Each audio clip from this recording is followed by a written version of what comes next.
Hello, everybody. Welcome to the Tournament Center. I'm Brian David Marshall. I'm here with Josh Utter-Leyton, all hyphenates going on. And we're here to talk about draft. You sat down. You were 5-0.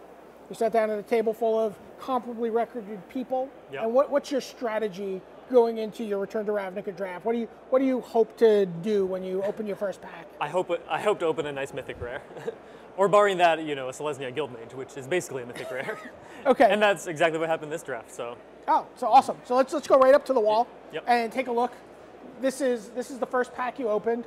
Obviously, the Asperia is your mythic rare that you were hoping for. Is there anything else here that you're thinking about? Is there, do you think about a Void Wielder, an Arrest, cards that are traditionally, really fine first picks? Yeah, I would not be unhappy. Like, Arrest would be a great first pick. Void Wielder is probably, I would be unhappy taking that, but it's like a great card. Sure. It's great to have in your deck.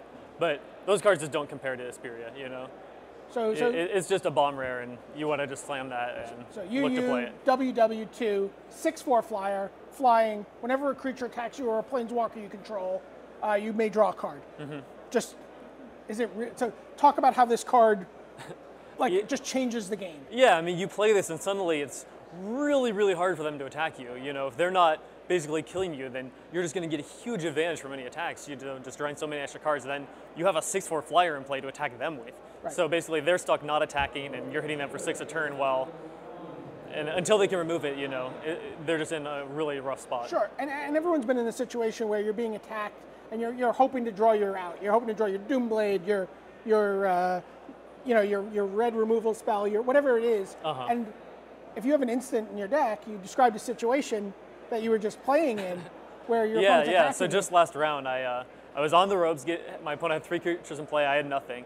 Drew exactly Asperia, my one potential out. Played it, and I had 2 mana up. Then he attacked with his 3 creatures, which would still be lethal even with me blocking. And I had 3 draws to hit exactly Dramatic Rescue, and did. So drew it, bounced a guy, gained 2 life, blocked, stayed alive through the turn, and ended up winning the game because of that. Right. So you were able to Ancestral and find the card you needed. Yeah. Then right. Ancestral the next turn when he again had to attack. Wow. All right, so Asperia, that's the card you start with. Looking at this pack, you take Dramatic Rescue, but what are you thinking about as you're going through here? This pack was definitely disappointing, especially, I got exactly what I wanted in pack 1, but this one, it's all like mediocre cards, nothing too impressive. The best cards are the Dramatic Rescue, the Centaur's Accord, and I guess the Lobber Crew. So not a stellar pack or anything. And Paralyzing Grasp is not. I was hoping that one would table. It's not like it's a late pick, but it can do some working decks. So I was expecting that one to get back to me, and that didn't end up happening, which was unfortunate. What do you think came out of this pack? Like, you look at a pack like this, what are you thinking? You could be anything. Do you have any thoughts as to what your opponent took? As to what the person took. Yeah. That passed this. Do you even think about that at that point in the draft? Yeah, you do. So he took an uncommon, it looks like. Right. But that it's not really helpful. Doesn't tell you that much. Yeah. Is Dramatic Rescue a second pick card? Not really. It's a good card. You want to have them in your blue-white decks, but you're disappointed second picking that for sure. But given that I have this great rare that I want to be playing with, this pack doesn't have anything that really stands out above the rest, so I might as well just take the card that fits with those colors and is good in that kind of deck. Full steam ahead. Yeah, exactly. Okay, let's look at the third pick here. A handful of cards. Again, inspiration. Do you think at all about Is It Charm or? I don't really like Is It Charm here. It adds a color, and blue-red is the colors that I at least want to be drafting anyway. Okay. Inspiration is not as powerful as some of the other cards in this pack, like the Dread Reveler and Centaur's Herald. Those cards are really good. But I ended up taking the Soulstorm Spirit, which is... So 2/1, unblockable, and when it enters the battlefield, detain target creature. Yeah, and I think this is actually just the best card in this pack. The 2 commons are good too, but this one, boards get clogged a lot, and this always gets in, and even in a race situation, it's going to be great. Slightly better than a 2-power flyer for 4. More unblockable. More unblockable, and you get the detain, which so let's nice. Move on. Let's power through pick 4. Oh, so Void Wielder, this is about where you want to pick this? Yeah, Void Wielder is the clear best card in this pack, and it's on color, so easy pick here. Right. Do you ever Happy think about a that. card like the Courser here, the Courier here, for like against like a Rakdos deck, or is that just something you're going to be late filler? Yeah, you can pick those up later, whereas the Void Wielders are like a unique effect that you have to prioritize. Whereas two drops are important, you want to have them, but you can get those later. And 5 mana for a mana war effect, bounce return a creature to owner's hand, not too expensive. I know that was sort of the reaction that people had when they first saw this card. They were like, that's a lot for it this does ability. cost more than we're used to paying for this effect, but the 1/4 body is really good in this format. Okay. There's just so many 3-powered ground guys that it's really worth it for that. And then bounce is better than normal because all the tokens that you can any bounce. consideration of an action injunction? No, it's a fine card, but it's nowhere near as good as Void And you'll Wielder. see stuff like that or that does that.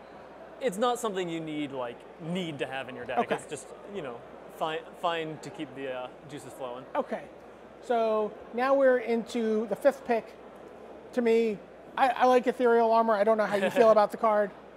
Sunspire Golem, Azorius Guildgate, and that's not the good one. So No. Although the good one is not particularly good in draft either. Sure. Yeah, Patrick Chapin, testing with him actually, he really liked Ethereal Armor and would try to collect as many as possible and moving into that deck. And he'd had a lot of success with that. So it was a card I considered here. But at this point, I just want to take the better generic card. Sure. So you take the 2/3 So I take the 2/3 flyer. So how does pack 1 end up for you when you're all said and done with pack 1? So I ended up with 8 solid blue-white cards and never really had a reason to switch out of it. I just kept taking, either the best card of the pack was in my colors or something, very close to the best was. What does it take for you to get off? So, you're like, I've got my Mythic Rare, I'm plowing full steam ahead. What does it take for you to get off of that? It's going to take like a clear signal or just no cards in my color. So like if it's clear that I'm being cut, I'm going to need to do something. Right. Or if there's a clear very good card in colors like Augur Spree or something like that that's coming late, Sure. I'll want to take that. So no one's taking the removal here. I'm going to Yeah. take that. All right, let's take a look at first pick of pack 2. Lee of Sky Knight, Ethereal Armor, Stealer of Secrets, Knightly Valor.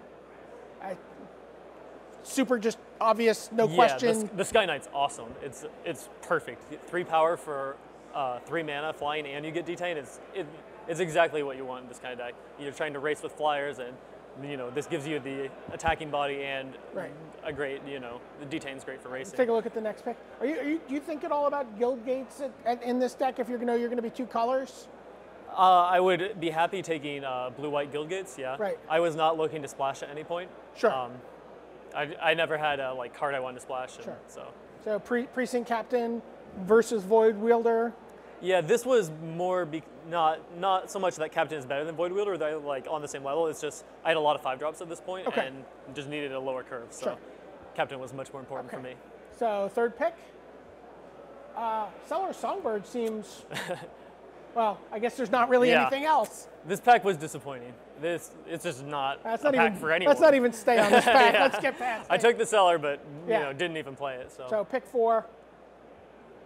Syncopate. Pretty solid. Do you like Syncopate over Dispel?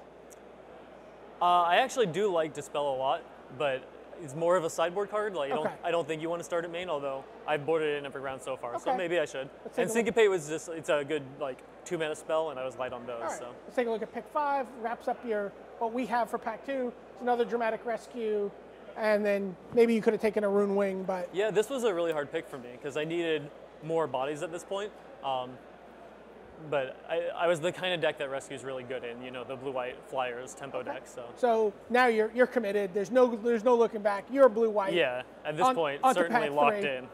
So first, and you're rewarded nicely. Yeah. How good is? You've obviously got a lot of creatures. Verdict, you still just want it. You don't want to pass it. Yeah, it's not great in my deck because I am kind of aggressive, so it's not like I'm using it the best, but it's still a Wrath of God. And there's nothing even close here, so. No. Yeah. All right, let's take a look. If it was like a Lie of Sky Knight, that would be a hard pick, I think. Okay. Oh, interesting.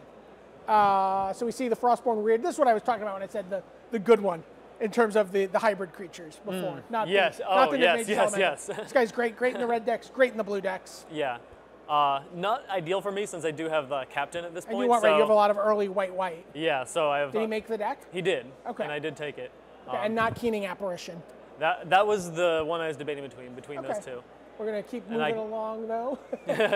Oh, wow. So tell me about Palisade Giant. It's awesome. It's a time walk, right?